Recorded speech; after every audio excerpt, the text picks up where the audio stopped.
Oh, hey there. This is Jen with OrchestraTutor.com, and it's official. Summer is over, which means back to school is here. We here at Orchestra Tutor have decided to make you a video blog, aka the vlog. Anyways, what's today's topic? The back to school shopping list. And this is specifically as it pertains to orchestra and string students. All right, so we know these can be a little overwhelming when you see a list and you know it's going to cost money and there's a lot of items and you don't know where you're going to get them all. So my first piece of advice is find your local violin shop. And when I say violin shop, I mean violin, viola, cello, bass, right? Strings shop. Now, if they rent trumpets and other things, that's great. But if you can find a shop that deals exclusively with string instruments, great, use them. If you can't, of course, any music shop that's willing to order, rent, or provide accessories and instruments for you will probably do a good job.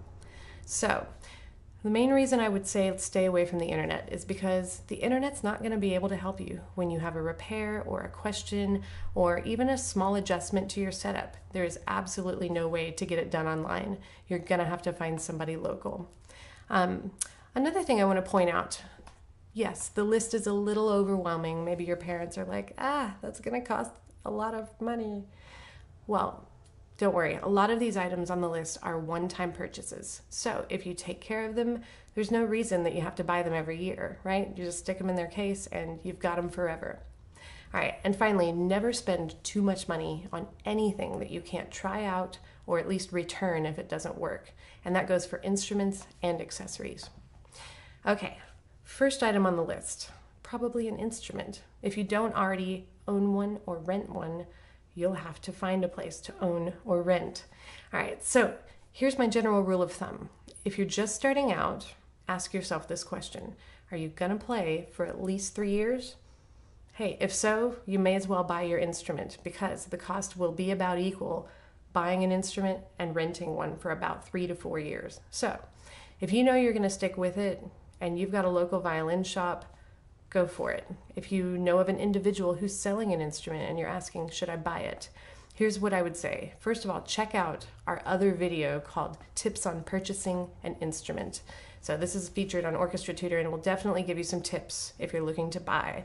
If you are looking to buy, again, I can't emphasize enough, local shops, right?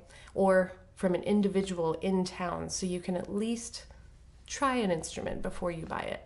And finally, if you cannot play, find somebody who can, because you want someone to be able to try out an instrument before you end up committing to it. And that's another reason I like violin shops, is they often employ string musicians. So you have got someone right there, an employee of the shop, who can play for you while you listen and pick the best sound. All right, now if you're gonna rent, here's a couple things to keep in mind. If there's any chance that you're gonna switch or quit or change your mind within that 3 to 4 year period, you should rent, right? Either a month-to-month or a year contract allows you to return the instrument just in case it's not a good fit. Now, when you do go to rent, make sure the instrument comes with a case and bow. It's called an outfit. You want to ask the shop about rental credit. If you rent for all those years and later decide to buy, will they put any money towards your purchase? All right. You also want to ask, if you're starting out on a fractional size instrument, can you trade up to the next size hassle-free? All right, now, again, if you're gonna rent, if it's possible, try to listen to more than one instrument. If you can get somebody to play an instrument for you, try to listening to 2 and pick the one that you like the sound of the best. And finally, don't expect a brand new instrument. Many instruments that have been rented have been loved on and played on before, and you don't really need to worry about little cosmetic nicks or scratches. What you need to worry about is the sound and the overall setup, which again, if you've got someone who can play for you, you should be able to hear a difference and really get some feedback as to how the instrument feels when someone plays it. Okay, so you've got your instrument. Now, if you picked violin or viola, the next accessory you're gonna have to worry about is a shoulder rest. There are different kinds of shoulder rests. There's the under $10 variety, which could just be a rubber banded sponge, but the goal of the shoulder rest is to pad the collarbone between the back of the instrument so that you can actually hold the instrument hands-free, which leaves you free to do great advanced fingerings. Now, when you finally get your shoulder rests, there are some options that are a little more expensive. I suggest trying out some brands like Kuhn or Wolf or even Bon Musica, and look for something that, if you're going to step up from the foam pad, gives you a little bit of options, like adjustable. Will it grow from a small violin to a big violin? Can you scoot it up and down the back of the instrument? So something that's adjustable, you can fit just to your neck height and to your instrument. Another great feature to look for in a shoulder rest is it collapsible? As you know, many things we carry around go inside of your case. And if you're a violin or a violist, sometimes you don't have a lot of spare room, right? So if you get an adjustable, collapsible shoulder rest, you can probably find a pocket somewhere in your case where it'll fit. Okay, now let's talk about cellos and basses. We have an accessory that keeps our end pin from sliding along the floor or protects carpets, right? And that's called a rock stop. Now, this can come in the form of a little disc where our end pin and friction keep it from slipping. My only complaint about these is once you get into a room with a dirty floor, these are no better, right? They slip around, so you've got to constantly keep them clean and rinse them off. You might have seen this little rubber tip come with your instrument if you rent or buy. This is not a rock stop, right? This is barely enough to just protect your car and your shins from that pointy little end pin. But if you really want a rock stop that doesn't slip, my favorite is the strap. It goes one leg through the chair and one cup for the end pin, and you actually will never slip with one of those. So they're my personal favorite. All right, now when it comes to rosin, most outfits that you rent would include a little block of rosin. It's dried up tree sap, and we put it on the bow hair so that your bow hair is sticky, and the friction is what creates the sound when you pull the bow against the strings. So this rosin is kind of important. It can be something that's just in a little cloth, or it can be something that has a special pouch. Sometimes they come in a plastic container. Sometimes they come in a wooden block. My biggest recommendation for rosin is that it's not going to make a huge difference on how you sound. You just need it to make a sound at all. So start out with a cheap wooden block, no big deal, right? If you drop it, it's probably going to stay intact. And when you're using it, you've got a little bit of a guide to help you apply it. Some of the more upper level rosins, like the one I just showed off, well, they take a little bit more finesse to apply, and if you drop them, sometimes you have to buy a new one because they will crumble into a million pieces. All right. We also have a rosining video if you want to check that out as to how to apply the rosin to the bow hair. Okay, next item of business, the cleaning cloth. Violin shops sell a special little cleaning cloth. They're made of microfiber or sometimes a different kind of material, something that won't snag or make a lot of lint balls, right? So that's the ideal cleaning cloth. You use it to wipe your strings and the belly of your instrument, and sometimes even the wood of the bow, to get all of that fine rosin dust off. Looks like white powder. So it's important to keep one of these in your case for when you're done practicing. No, you don't have to get the expensive microfiber version that is sold at the violin shop. You can get microfiber cloths from almost any kind of hardware, auto, or grocery store. And you can even cut up an old t-shirt. Just pick some kind of fabric, again, that doesn't snag and that doesn't leave a lot of lint balls, and preferably something that can be washed. All right, next item is spare strings. Spare strings are the thing that people ask me about the most because they're the most expensive item that you carry that you may not ever use. So my main recommendations for spare strings, yes, there will be one day when you pop a string and you have to have an emergency extra one to replace it because you're about to go on stage for a concert or something big deal like that. But most of the time when we pop a string, it's just during tuning or home practice, and it's not an emergency, and you can have a time to go to your local shop and pick up a spare. So if you really need to carry a spare set, or if your teacher is requesting that everybody have a backup, go ahead and get the most economical brand, something that you can afford. And then if you do not think that you can afford that spare set, because I'll be honest, sometimes they can be a little costly, especially for cellos or basses, just take special care when you're tuning with the pegs. Most of the time strings don't break on their own unless they're really old or unless you're trying to tighten them beyond what they're meant to do. So if you ever get in a pinch and your instrument's really out of tune, let somebody take the reins who knows what they're doing. And chances are you won't pop a string on accident, right? All right, next to me you see a lovely metal folding music stand.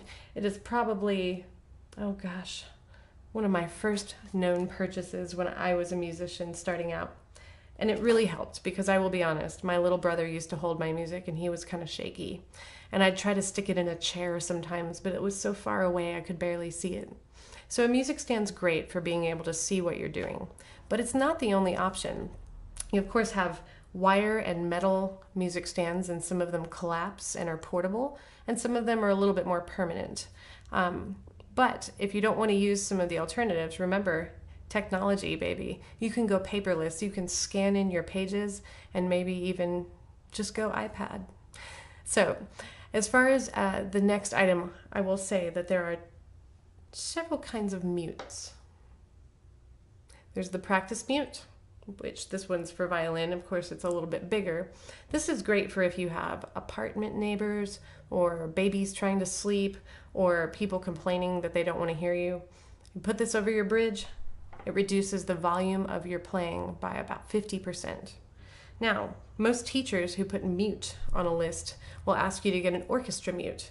And these are, again, different shapes and sizes, but the main goal is to reduce the volume. However, this isn't for an orchestra. This is what you want, and it's really an inexpensive purchase. So if you see mute on your list, pick one up. They're no big deal. We use them in orchestra all the time. All right. There's sometimes people ask me about humidifiers. Inside of a case, sometimes you'll see a hygrometer. It measures the amount of humidity in the air. Sometimes you'll see accessories that are actually meant to bring moisture into the case or instrument. Now, if you live where I do, in Texas, this is no big deal. We don't really experience dry climates that require us to purchase those kinds of accessories. But if you're going to a music camp in the desert, or if you're going to be traveling and you're not sure, there are plenty of accessories for keeping the instrument humid, which is the number one reason that we want for our wood and our glue to stay intact. All right, let's see. Have we missed anything? Oh yeah, binder, dividers, sheet protectors. Just go to your office supply store. You probably don't want to get those at your violin shop.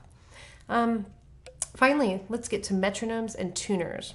All right, here's an example of something you can buy that is both a metronome and a tuner.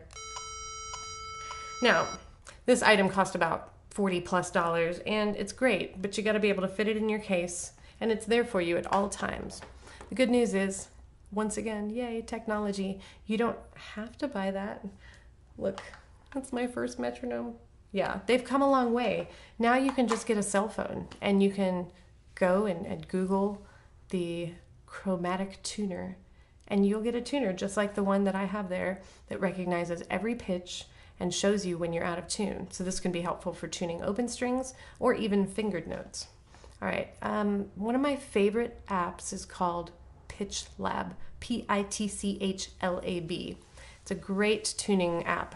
As far as metronomes, we use those to keep a beat, to keep a pulse, a robot one, not a flawed human pulse.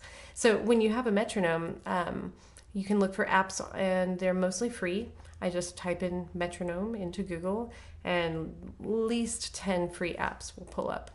So those items used to be one of the bigger priced purchases. Now, mostly they're free for anybody with a cell phone. If you're not looking to go the cell phone route, I definitely recommend getting a metronome that's loud enough to hear. And if you're getting a tuner, I recommend getting one that's easy to read so that you can see very quickly whether you're sharp, flat, or in tune.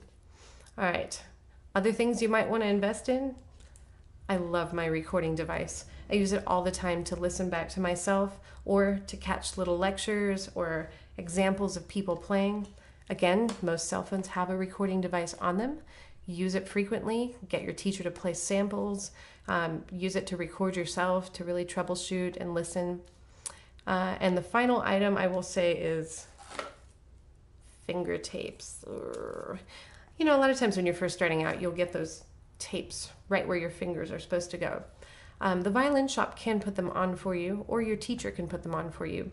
But if you're wondering what kind of sticker to use, my favorite are either bumper stickers, auto detailing stickers, or small little dots that you can't really go wrong with. So I hope that answers all your questions that you ever had on the back to school list. And in the meantime, you guys, good luck this year. It's going to be a great one. Thanks for tuning into Orchestra Tutor. We'll see you next time.